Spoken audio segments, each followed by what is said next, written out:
Oh, mais le pire pour moi, c'est peut-être encore quand je m'endors. Je le vois qui se tient là, en bas de la cabane.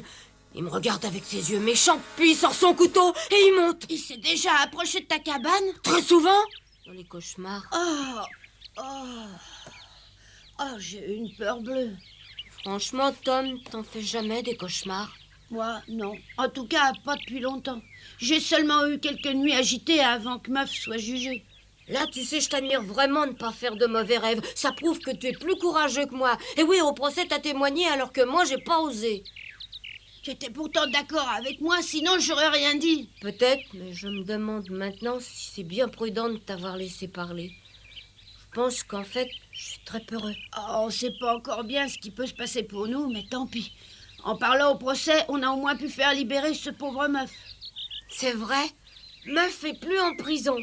On l'aurait peut-être pendu autrement, tu crois pas? Ouais, j'oublierai jamais comment il s'est mis à pleurer en me remerciant. Merci, Tom, merci.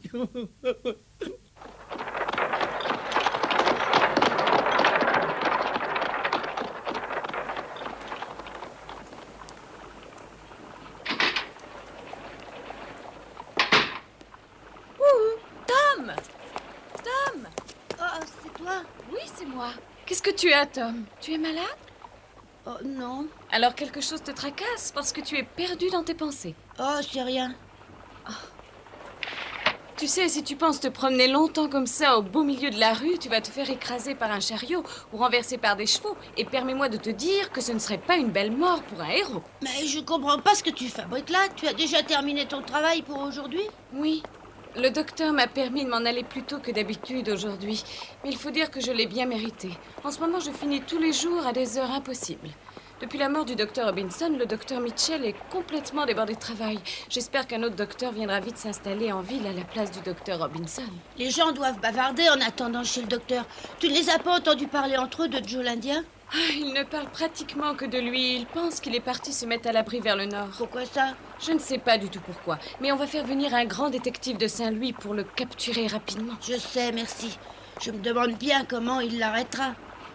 Il aura du mal, hein, je te le dis.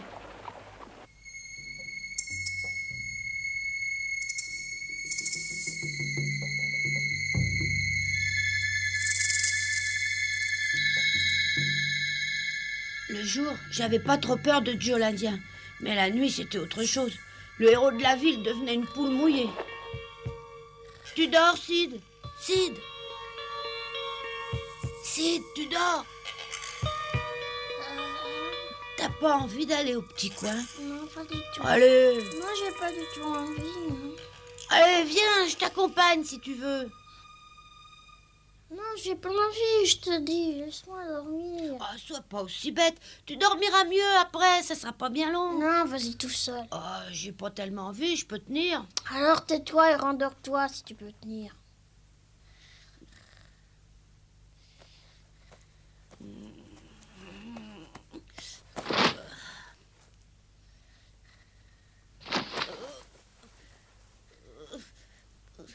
Mais t'as qu'à m'accompagner jusqu'au petit coin, tu verras si t'as envie ou pas. Laisse-moi dormir, tu veux.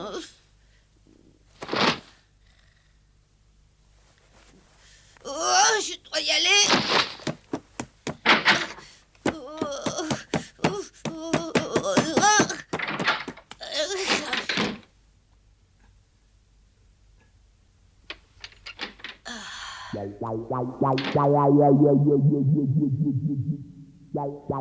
Oh, je suis idiot d'avoir peur.